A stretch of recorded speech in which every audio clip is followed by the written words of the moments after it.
우리 마지막 특별 새벽 예배 다섯째 날 말씀의 제목은 이렇습니다. 한번 따라왔을까요? 감사하는 자에게 주시는 축복. 감사하는 자에게 주시는 축복. 우리가 쓰는 단어 가운데 인과응보라고 하는 단어가 있습니다. 인과응보. 원인이 있으면 그에 따른 결과가 있고 그에 따른 보응이 있다라는 것입니다. 그러니까 모든 일은 원인이 있죠. 결과를 보면 결과가 문제가 있는 것이 아니라 원인에 문제가 있단 말이에요. 그래서 원인에 따라서 좋은 결과가 나오기도 하고 나쁜 결과가 나오기도 한다는 것입니다. 그래서 따라 나오는 단어가 권선징악하지 않습니다. 선을 권하고 악을 징계한다. 이유가 뭘까요? 선을 권해야 좋은 선의 열매가 맺어지게 되고 악을 없애버려야 악에 대한 결과가 다가오지 않기 때문에 그렇습니다. 성경적으로 영적으로 바라본다면, 말씀적으로 바라본다면 사람이 무엇으로 심든지 그대로 거두리라. 시편 126편에 농부가 울면서 눈물을 흘리며 씨를 뿌리러 나갑니다. 씨를 뿌린다는 것은 원인이죠. 원인과 같습니다. 그래야 기쁨에 타는 결과와 같습니다. 농부는 왜 눈물을 흘리면서 몸살이 나고 피투성이가 되고 손발이 부르트고 땅에는 바위가 있어서 진짜 이거 하나 캐기 위해서 정말 얼마나 걸릴 줄 모르도 불구하고 포기하지 않는 이유가 뭘까요? 씨를 뿌려야 단을 거둘 수 있기 때문입니다. 그래서 눈물을 흘리며 고통과 아픔이 있더라도 반드시 씨를 뿌려 놓아야 되는 것입니다. 그리스도인들은 사람이 하나님 앞에서 하나님을 속일 수 없다니 하나님은 만물이 여김을 받지 아니하신 사람이 심어놓지 아니하고 결과를 기대하고 아웅거리는 걸 하나님께서 모르실 리가 없기 때문에 하나님을 만물이 여기지 말라. 사람이 무엇으로 심든지 그대로 거두리라 라고 말하는 이유는 바로 성경에 흐르고 있는 법칙은 뭐냐? 원인이 있다면 그에 따른 결과. 이거는 하늘나라의 법칙이며 전 세계적으로 시대와 또 공간을 초월해서 만고불변의 법칙과 같은 것이거든요. 감사의 이유, 감사의 정의, 감사의 명령, 감사를 심지 않으면 다가오는 하나님과의 단절. 그러면 자동적으로 오늘 다섯 번째 말씀은 뭐냐면 감사는 어떤 결과를 가지고 오느냐. 이건 자연스럽게 도추가 되어지고 귀추가 되어지는 그런 말씀이죠. 오늘 성경 속의 주인공은 솔로몬입니다. 솔로몬. 사실 솔로몬이라는 단어는 지혜로 알려져 있지만 사실 눈물 나는 단어 아니겠습니까? 솔로몬은 출생 자체가 가슴 아픈 출생을 가지고 있습니다. 다윗과 밧세바 사이에 태어난 아들이 솔로몬입니다. 뒤집어 말하면 다윗에게는 본초라고 말할까요? 뭐 정실이라고 말할까요? 그 배다른 형들이 왕이 될 만한 아주 정말 기라성 같은 형제들이 많이 있었습니다. 과연 다윗이 세상을 떠나고 나면 누가 왕이 될 것인가?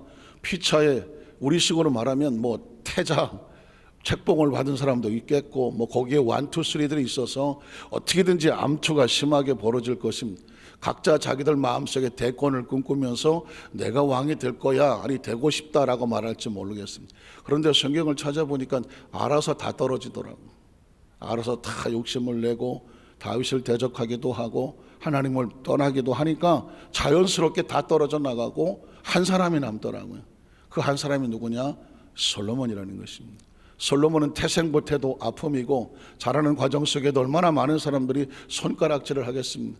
저게 왕을 통해 태어난 밧세바의 소생이냐? 아유 저거 일생 자체에 마치 주홍걸쇠를 가슴에 새기고 사는 것처럼 도덕적으로나 윤리적으로나 사실은 솔로몬이 어떤 것도 내놓을 수가 없는 상황이란 말입니다. 그런데 하나님께서 다윗에 이어서 이스라엘 백성을 누구에게 맡기냐면 솔로몬에게 맡기는 것입니다. 그렇다면 솔로몬은 무엇이 달랐을까요? 솔로몬에게는 무언가 다른 형제들과 다른 것이 있었을 거라는 것이죠. 열왕기상 3장 3절에 보니까 솔로몬과 하나님과의 관계를 이렇게 표현합니다. 솔로몬이 야훼를 뭐하고? 사랑하고. 솔로몬이 야훼를 사랑하고. 다른 형제들은 어쩌면 왕위를 사랑하고 왕되기를 사랑하고 백성들의 마음을 훔치기를 거기에 열심히 했는지 모르지만 성경은 솔로몬을 이렇게 고백합니다. 그는 하나님을 사랑하는 사람이다. 사랑이라는 단어가 추상적으로 봅니까? 그는 하나님의 은혜를 아는 사람이다. 그의 삶은 하나님 앞에 감사의 제단이 이어지는 사람이다. 늘 그는 하나님 앞에 경배하고 예배하기를 기뻐하는 사람이다. 하나님을 사랑하는 표현은 여러 가지가 많이 있을 수 있지만 어쨌든 솔로몬은 하나님과 가까이 있는 사람이다. 그러면서 그의 아버지 다윗의 법도를 행하였다라고 말하고 있습니다. 다윗은 평생에 하나님 말씀대로 살려고 그 길을 행했던 사람인데 솔로몬은 아버지 다윗을 가만히 지켜보면서 그가 나아갈 길을 어디에 두었냐면 다윗의 법도를 행하였다라고 말하고 있습니다. 우리 첫 번째로 감사의 제단을 하나님께 드리는 솔로몬의 모습을 보기를 원합니다. 오늘 말씀은 여러분이 다 아시는 말씀이고 말씀이 읽혀지면 머릿속에 다 상상이 되는 것이지만 오늘 마지막 다섯 번째 새벽 예배 말씀 가운데 말씀을 읽어 나갈 때에 그 말씀 속에서 말씀 자체가 우리에게 주는 영적인 하나님의 메시지가 가슴에 터치가 되고 감동이 되기를 축복합니다. 열왕기상 3장 4절에 보면 이 왕이 이제 솔로몬은 왕이 됐거든요. 왕이 제사하러 기브온으로 가니 거기는 산당이 큼이라. 솔로몬의 그 제단에 1000번제를 드렸더니 솔로몬의 1000번제는 아주 유명한 것이죠. 뭐냐면 솔로몬이 왕이 되자마자 제일 먼저 한 것이 뭘까? 하나님의 전에 가서 무엇을 드렸더라? 1000번의 번제를 드렸다는 것입니다. 사실 뭐 연구자들은 1000마리의 양을 드렸느냐 아니면 1000번의 뭐 제사를 드렸느냐 뭐 이거 가지고 좀 논란이 되기도 하는데 별 의미가 없죠. 영어 성경에 보면 1000 times라는 단어를 쓰니까 1000번의 제사를 드렸다면 1000번의 횟수에 초점을 맞췄다면 한 마리만 드려도 1000마리거든요.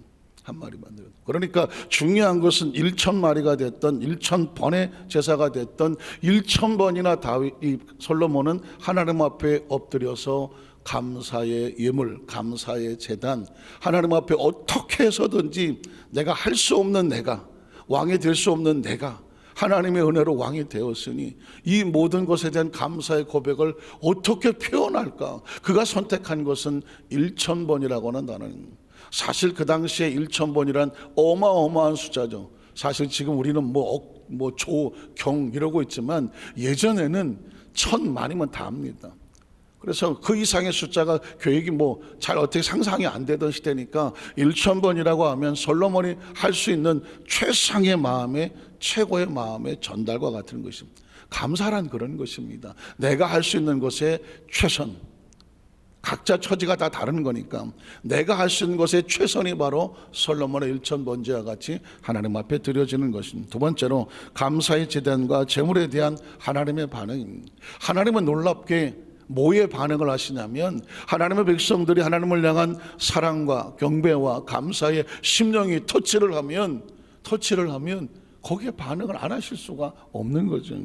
오늘 5절에 보니까 기브온에서 그날 밤에 야훼께서 솔로몬의 꿈에 나타나시더란. 사실 가끔 제가 이런 표현을 쓰는데 기도 응답은 이렇게 받는 거다. 정말 우리가 눈물로 기도해서 막 부르짖어서 마치 그냥 너는 내게 부르짖으라 하니까 울부짖으며 하나님 앞에 간구하는 강전도 있지만 하나님의 마음이 터치가 되고 하나님의 마음이 열리니까 하나님이 찾아오시는 응답도 있는 것입니다. 한번 따라 하실까요? 하나님께서 찾아오시는 응답은 강청하는 기도도 있지만 들어주소서, 나의 이 억울함을 풀어주소서. 그냥 한 불의한 재판관을 만났던 과부의 눈물 어린 부르짖음도 있지만 솔로몬은 그저 감사해서 1000번의 번제를 드렸을 따름인데 거기에 무슨 간구를 어떤 부르짖음이 보이지 않는데 하나님이 그 밤에 솔로몬을 찾아오셔서라고 하는 단어는요. 그리고 하나님께서 이러시되 내가 내게 무엇을 줄고 너는 구하라. 아주 유명한 솔로몬을 향한 하나님의 마음. 하늘이 열리니까 하나님의 마음이 열리니까 내가 너에게 뭘 줬으면 좋겠느냐라고 말씀하고 있는 것이죠. 세 번째로 하나님의 질문에 대한 솔로몬의 대답입니다. 자, 그렇다면 여기서 무엇을 구할 것이냐는, 사실상 우리에게 이런 질문이 다가왔다고 한다면 구하고 싶은 게 얼마나 많겠습니까? 뭐 그냥 구구절절히 정말 절실하게 구할 것입니다. 그런데 솔로몬이 아직 어린 나이라고 생각이 되어지거든요. 아직 어린 나이에 여러 가지 모든 것에서 이렇게 완벽하지 않은 시기라고 생각하는데 한 가지만 정확합니다. 솔로몬이 야훼를 사랑하였더라. 그래서 그런지 그의 구하는 것은 하나님께 초점이 맞춰 있다는 것입니다.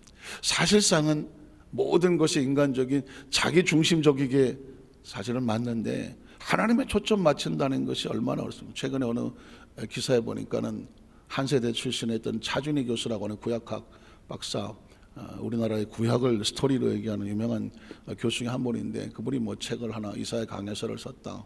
그 중에 발췌된 것 중에 하나는 뭐냐면 신본주의와 인본주의의 차이점. 신본주의라고 하는 것은 하나님 중심주의, 인본주의라고 하는 것은 인간 중심주의인데, 우리는 사실상 신본주의에 반대하는 말을 인본주의라고 썼단 말이죠. 인본주의는 안 된다. 저도 뭐 그냥 그렇게 용어를 썼던 기억이 나는데, 이 차 박사님께서 이렇게 말하더라고. 인본주의는 나쁜 말이 아니라, 인간은 하나님께서 만드신 본연 인간의 본질적으로 살아간다는 것은 결코 나쁘지 않다. 휴머니즘처럼 인간이 인간을 사랑하고 인간이 중심이 되어지는 것은 나쁘지 않다. 다만 그러면 신본주의의 반대는 뭐냐? 인본주의가 아니라 이기주의다, 이렇게 표현하더라고요. 상당히 통찰력 있는 표현이라고 생각이 되어집니다. 사실 인본주의란 말은 인간 중심의 이야기는 내 중심이라는 것이 아니라 인간 본질에 중시한다는 건데, 하나님 중심이라 하나님이 우선이잖아요. 그러면 신본주의의 반대는 뭐냐? 이기주의인 거예요. 나 개인의 중심을 위해서 그렇다는 거예요.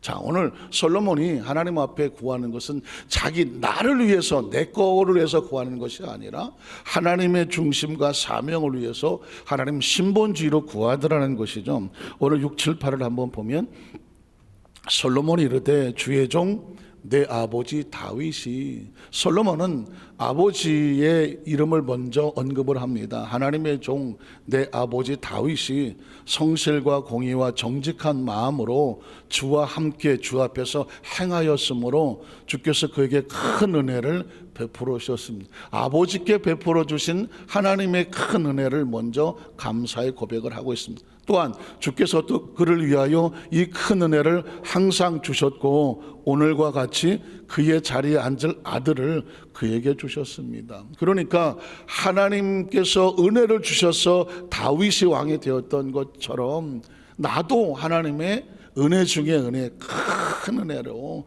하나님이 앉혀주셨다라는 고백을 하고 있죠. 앉을 아들을 그에게 주셨나이다. 나의 하나님 야훼여, 주께서 종으로, 참 솔로몬이 자기 자신의 모습을 종으로 표현한다는 것은 의미가 있습니다. 하나님을 주인 삼은 분이 할 수 있는 고백이잖아요.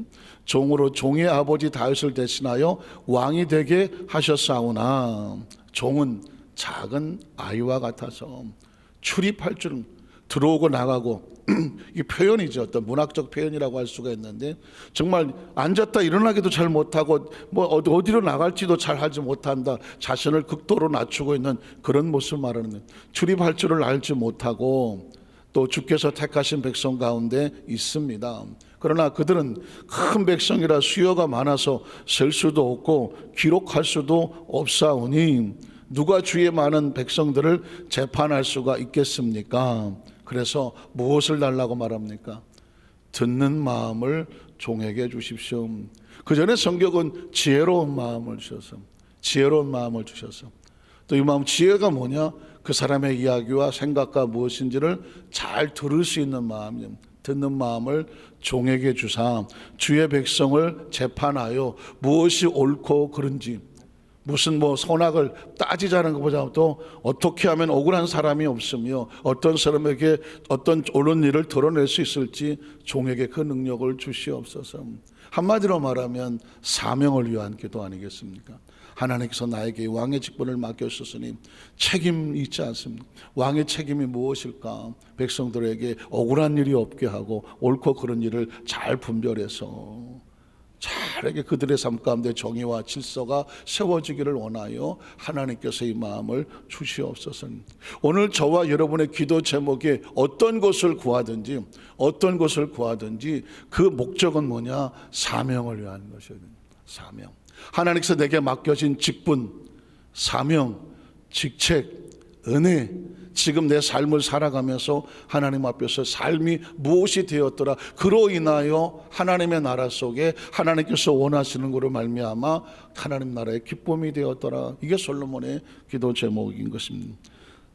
네 번째로 솔로몬의 간과에 대한 하나님의 축복의 선포입니다.